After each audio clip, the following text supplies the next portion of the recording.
අපි අපේ ජීවිතය වෙනස් කරගමු. පින්වතුන්ලා තමන්ගේ ජීවිතය තුළ තියෙනවා නම් යම් සෞත්තු පුරුද්දක්.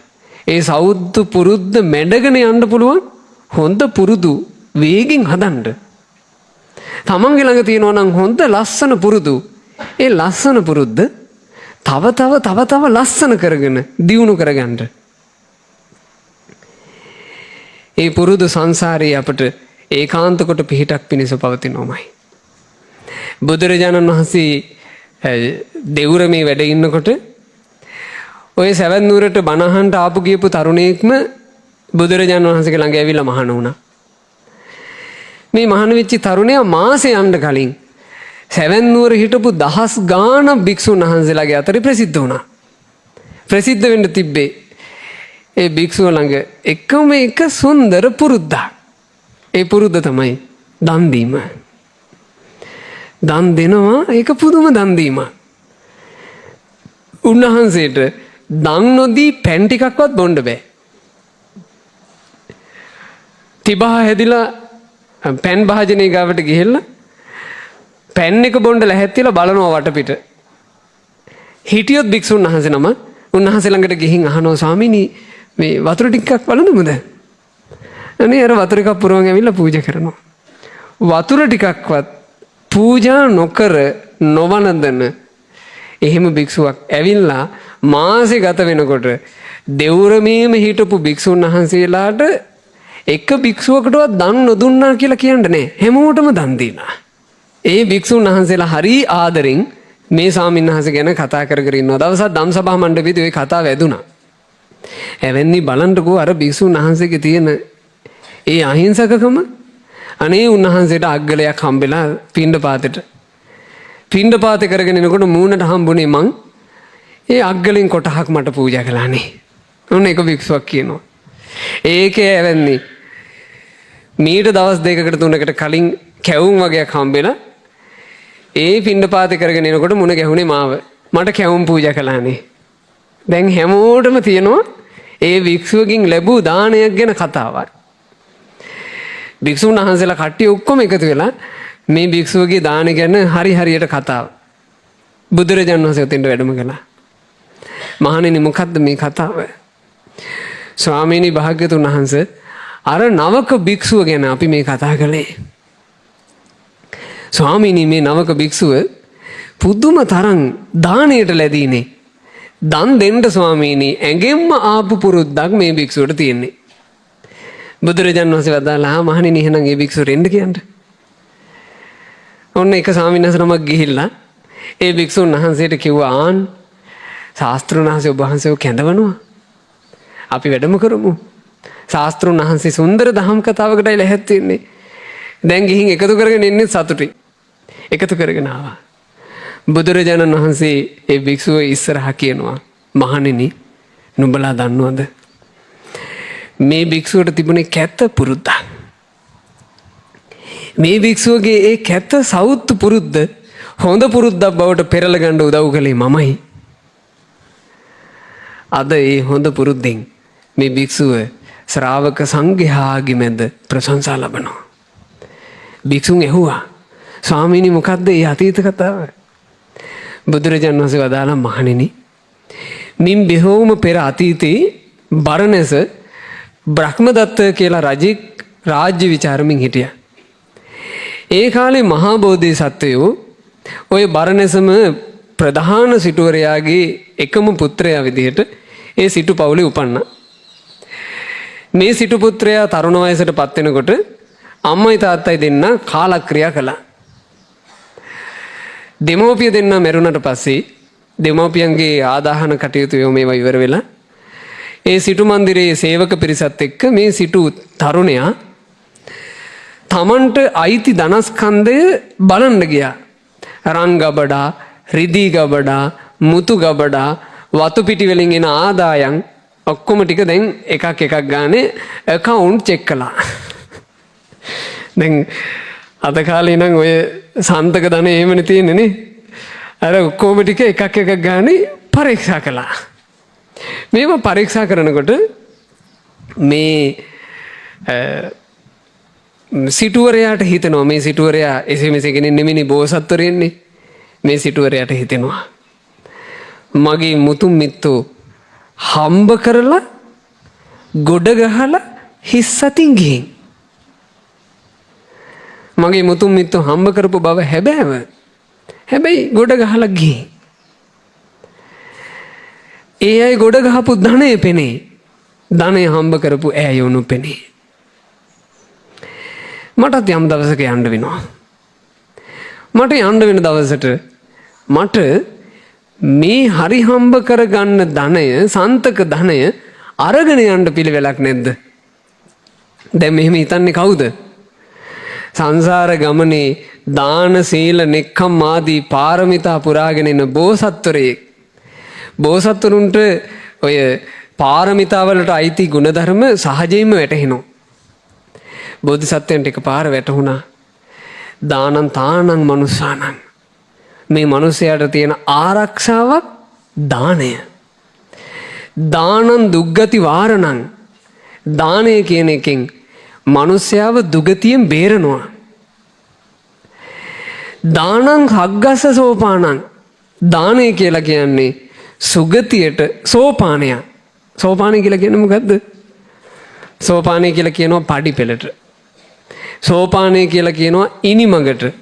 සෝපානය කියලා කියනවා ඉහළට නැගෙන්න උපකාර කරන දෙයට. අද කාලේ සෝපාන කියන වචනේ කියද්දී අද මං හිතනවා ඊට වඩා අපිට මේක තේරුම් ගන්න පුළුවන්. අපිට තියෙනව නේද ලිෆ්ට්? විදුලි සෝපාන. ඒ විදුලි සෝපාන කියන එක මේකට තේරුම් ගන්න හරි සුන්දරයි. විදුලි සෝපානෙන් 15ම තට්ටුවේ ඉඳලා 10 වෙනි තට්ටුවට යන්න ඕන නම් කරන්න තියෙන්නේ 15 තට්ටුවෙන් 10 ඔබන්න විතරයි. එතකොට ඒ විදුලි සෝපානේ අපිව 10 වෙනි තට්ටුවට අරන් ගිහින් අපි බස්සනවා. සුගතියට යනු කැමැත්තා. දානේ ස්පර්ශ කළා නම් ඇති. ඔහු දානේ ස්පර්ශ කිරීමෙන් ඒ දානය ඔහුව සුගතියට අරන් යනවා. දානං සග්ගස්ස සෝපාන. දානං සම්ති පරං සුඛං. පරම ශාන්ත වූ අමා මහ නිවන් සැපයත් මේ දාණයෙන් උපදවා දෙන්නේ. බෝසතුන්ට වැටහුණා. බෝධිසත්වෝ තීරණය කළා මන් දන් දෙනවා. ස්ථිර දානශාලා හැදෙව්වා. සිටු මන්දිරයේ ඉස්සරහා මහා දානශාලාවක් හැදෙව්වා. ඒ දානශාලාවේ අසුවල් දේ නැතය කියලා නෑ. ඔක්කොම තියෙනවා. භෝජන තියෙනවා, රස කැවිලි තියෙනවා, පළතුරු තියෙනවා, අවකාශ එකකට ඉහළ ගන්න කුඩ තියෙනවා, පොළොවේ දැවිල්ලට දාන්න පාවහන් තියෙනවා, ඇඳුම් පැළඳුම් තියෙනවා. සාමාන්‍ය ජනයාගේ මූලික අවශ්‍යතා සල්පිල් වල විකුණන්න තියෙන්නේ. ඒ වගේ මේ දන්සලේ ඔක්කොම ටික තියෙනවා. ජනයාට දන් දෙන්න පටන් ගත්තා. බෝධිසත්වෝ දන් දිදී දානය පුරුදු කර කර ඉද්දි එහෙම වයසට ගිහිල්ලා මරණාසන්න වුණා. ඒ වෙනකොට බෝසතුන්ට පුතෙක් ඉන්නවා තරුණ. බෝධිසත්වෝ පුතාට කතා කරලා කිව්වා දරුවෝ ඔය පේනෝ නේද ඉදිරියේ මං හදලා තියෙන දන් වැට. පුතේ දන් වැට අපේ මේ પરම්පරාව සුගතියට අරගෙන යන දන් වැට. දරුවෝ දන් වැට කඩන්න එපා. අවවාද කරලා තාත්තා ඇස් දෙක පියාගත්තා. ඒ බෝසත් පියාණන් මරණින් මත්තේ තව්තිසාවේ සක්දෙවිදානෝ වෙලා උපන්නා. අර පුතත් දන් වැට පුරුදු කළා. එයා මරණාසන්න වෙනකොට එයාගේ පුතාට අවවාද කරලා මැරුණා.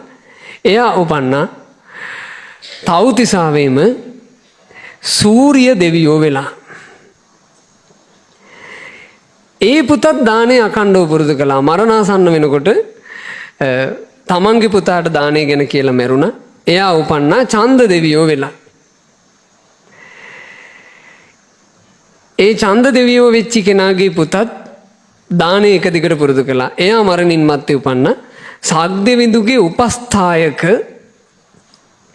අර දැන් මේ වෙනකොට ඉන්නේ උපස්ථායක මාතලී දේව පුත්‍රයා කියලා. මේ මාතලී කියලා කියන්නේ රතාචාර්ය උපස්ථායක දේව පුත්‍රයා. ආන් ඒ තනතුරේ උපන්නා. එයාගේ පුතත් දන් වැඩ පුරුදු කළා. එයා මරණින් මත්තේ උපන්නා සක්දෙවිඳුට වීණා වයන අද පංචසික ඉන්නේ. අන්න ඒ වගේ වීණා වයන දේව පුත්‍රයා වෙලා උපන්නා. දැන් ඔන්න මේ පරම්පරාවේ එක්කෙනෙක් සක්දෙවිඳු වුණා, එක්කෙනෙක් සූර්ය දෙවියෝ වුණා, එක්කෙනෙක් ඡන්ද දෙවියෝ වුණා, එක්කෙනෙක් මාතලී දේව පුත්‍ර වුණා, එක්කෙනෙක් පංචසික වුණා. ඉතින් සෙල්ලම් පරම්පරාවක් නෙමෙයි. මැරෙන අය දෙව්ලොව යන පරපුරක් හැදිලා. ඒ පරම්පරාවේ අලුත් පුරුක නව පුරුක ඇවිල්ලා මේ නව පුරුක අර දන්සල බැලුවා. දවසක් දෙකක් දන්සල දිහා බලන් හිටියා. මිනිස්සු හිස් අතින් එනවා, පුරවගෙන යනවා. යන්නේ කාගේ දේවල් අරන්ද? තමන්ගේ දේවල්. කල්පනා කළා මේක හරියන වැඩක් නෙවෙයි. සේවකයන්ව රැස් කරලා අන්න කළා. හෙට ඉඳලා දන්සල් නැහැ. නවත්තපල්ලා දන්සල. ওই දන්සල පිණිස තියෙන බිල්ඩින් එක සමතලා කරපල්ලා. එක රැයෙන් අර දන්සල් බිල්ඩින් එක සම්පූර්ණයෙන් කඩලා අයින් කළා. ගෙන්නලා දුන්න දෙකේ පොළු. හොඳ මහත දිග පොළු ගෙනත් දීලා තිබ්බා. හෙට ඉන්නේ පොලිමේ දන් ඉල්ලගෙන ඔළුවට වගේ ගහන්න නැතුව හොඳට පිට හරහයි කකුල් වලටයි ඉල්ලගෙන උන්ට ගහපල්ලා. වෙනදට දන්සල් ලැබිච්ච තැනින් එදා ලැබුණේ දෙකේ පොළු පාරවල්. අර හිඟන්නෝ යාචකයෝ ටික ඔක්කොම පලා ගියා. එදායින් පස්සේ යාචකයෝ මෙහෙ එන්නේ. කල් ගත වුණා. සක්දෙවිඳු විවේකයෙන් ඉන්නකොට නිකමට වගේ මනුස්ස ලෝකයට බැල්ම හෙල්ලලා බැලුවා. මං හදපු සුගති සෝපානයට දැන් මක් වෙලාද? බැලින්නම් මේන් ඒක කඩලා ආයේ සුගතියට එන්න පුළුවන් ඉඩක් නැහැ. ඒක කඩලා දාලා අලුතෙන් ආපු පුරුකගේ නම බිලාර කෝසිය. මේ බිලාර කෝසියව দমনය කළේ නැත්තම් අපරාධේ සුගතියට එන්න තියෙන මේ සොඳුරු සෝපානය නිකන් වෙනසිලා යනවා. අර හිටපු දෙවිවරු 4 දෙනාව ඒ මොහොතේම කැඳෙව්වා. කැඳවලා සක්දෙවිඳානෝ ඒ දෙවිවරු 4 දෙනාත් එක්ක මේ බිලාර කෝසියගේ ගෙදෙට්ට එනවා. ආවේ තාපසින් වහන්සේලාගේ වෙස් අරගෙන. මේ තාපසින් වහන්සේලා පාත්‍ර දෝතේ තියාගෙන බිලාර කෝසිය සිටුවරයාගේ ගේට්ටුවෙන් ඇතුළට එනකොට වෙනදට නම් දෙකේ පොළු පාර වදිනවා. අද මේ ආවේ දෙවිවරුනේ. ඒ දේවානුභාවය නිසා අර සේවකයන්ට පොල්ලෙන් ගහන්න අමතකුණා. කිසි උවදුරක් නැතුව සිටු මන්දිරේ ළඟටම ගියා. දැන් සිටු මන්දිරේ ඉස්සරහා 5 දෙනා පොෝණිමට හිටගෙන සේවිකාව ආවා. ඇවිල්ලා කීවා මෙහි මොකුත් දෙන්නේ. එතකොට අර ප්‍රධාන දේවපුත්‍රය අවස්වලා ගත්ත ශ්‍රමණයා කිව්වා දෙනකන් යන්නේ කිව්වා. එතකොට සේවිකාව ඇතුළට ගිහින් කියනවා බිලාර කෝසිය සිටුවරයාට සිටුතුමනි ශ්‍රමණවරු 5 දෙනෙක් ඇවිත් මං කිව්වා මෙහෙ මොකුත් දෙන්නේ කියලා. උන්වහන්සේලා කියනවා දෙනකන් යන්නේ කියලා. බිලාර කෝසිය සිටුවරයා කිව්වා එහෙමනම් අර බොල් වී තියෙන්නේ බොල් වී පුරවපන්. බොල් වී අරගෙන ගියා. බොල් වී එක පුරවන්න ලැහැත් වෙනකොට පාත්‍රය අත වැහුවා. උයපුව පමණයි කිව්වා. වී ගන්නේ. සේවිකාව ආයි ගිහින් කිව්වා බිලාර කෝසිය සිටුවරට කේන්ති ගියා. කේන්ති ගිහින් කිව්වා හරකුණ්ඩ කණ්ඩ හදාපු බත ඇතිනේ ඒ බත අරගෙන ඇවිල්ලා බෙදපන්. හරකුණ්ඩ කණ්ඩ නිකන් පුන්නක්කුවක් වගේ එකක් වෙන්නේ නැති යම් බතක් තිබුණා. ඒ බත බෙදුවා. ඒ බෙදපු බත ඒ කාලේ හරියට තිබිලා තියෙනවා පිංගුතුනි පිඩු කොට කනවා කියන එක අර ගුලි හදලා. මේ තාපසින් වහන්සේලා ගුලි හැදුවා. තාපසින් වහන්සේලා 5 නමම එකවර ගුලි කට දාගත්තා. ගුලි ටික කටට වැටුණා විතරයි. කලන්තේ දාලා එහෙම වැටුණා. දැන් ළඟට එන කෙනෙකුට පේනවා නාඩි වැටෙන්නෙත් නෑ වගේ. තනිකරම මැරිලා වැටුණා වගේ හරහා වැටුණා. එතකොට සේවිකාව කලබලෙන් ගිහිල්ලා සිටුවරයට කිව්වා සිටුතුමනි හරි වැඩේ උනේ. අර ශ්‍රමණයන් වහන්සේලා එකපාර මැරි වැටුණනේ. බිලාර කෝසියක් දුවගෙන එනවා. ඇවිල්ලා බලනකොට කිව්වත් වගේ හරි. බිලාර කෝසි සිටුවරයා කිව්වා කෙල්ලේ පරක් වෙන්න එපා. දැන් මෙතෙන්ට මිනිස්සු එකතු වෙන්න පුළුවන්. මේක රජ්ජුරුවන්ගේ ළඟට යන ප්‍රශ්නයක්. ඉක්මනට ඔය පාත්‍රවල තියෙන ඔය හරකුන්ට කණ්ඩ උයාපු බත අයින් කරාපන්. අපිට කණ්ඩ උයපුවා ඇතිනේ. හොඳ ප්‍රණීත කෑම වලින් පාත්‍ර පුරවාපන්. මිනිස්සු නම් එකලත් මේකලත් ඒක වෙනසක් නෑ. හොඳ ප්‍රණීත භෝජනයෙන් පිරෙව්වා. එතකොටම දේවානුභාවය නිසා ගමේ හිටපු ජනයා මෙතෙන් එකතු වෙලා. ජනයා කම්මුල අත තියාගෙන ආපේ මොකද්ද මේ ශ්‍රමණවරුන්ට වෙලා තියෙන්නේ? මොකද්ද මේ ශ්‍රමණයන් වහන්සේලා මෙහෙම හරහා වැටෙන්න හේතුව? එතකොට බිලාර කෝසි සිටුවරයා කියනවා ඒකනේ. තාපසින් වහන්සේලා ටිකක් නිසා පවුනේ කියලා මාත් දානේ දුන්නා. අපිටත් පිං රැස් වෙනවානේ කියලා ප්‍රණීතෙටම දුන්නා. මේ බලන්න පාත්තර ප්‍රණීතෙටම දුන්නා. මුන්නහන්සේලා මං හිතන්නේ ප්‍රණීත භෝජනයක් වළඳලා නැද්ද කොහෙද?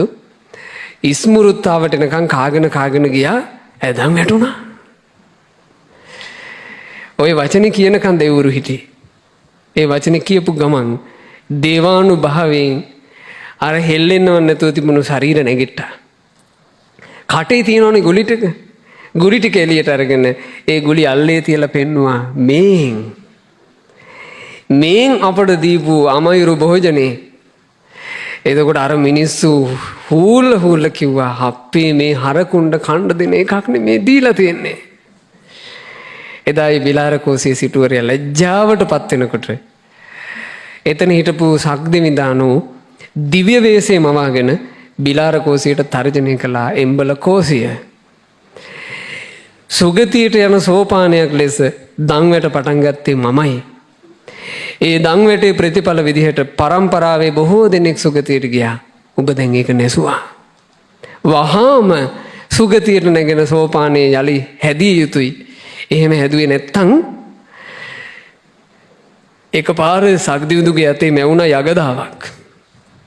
එහෙම යලි මේ සෝපානයේ හැදුවේ නැත්තම් තාගේ හිස පොඩි වෙන්න මේ යගදාවෙන් ගහනවා කියලා බය කළා.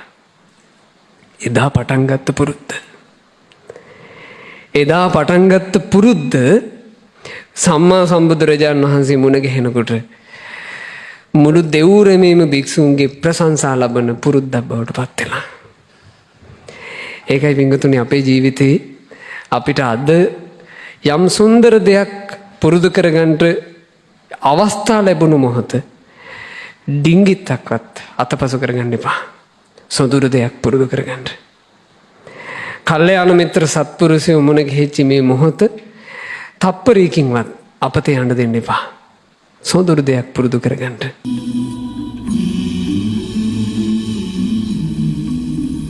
Mm-hmm.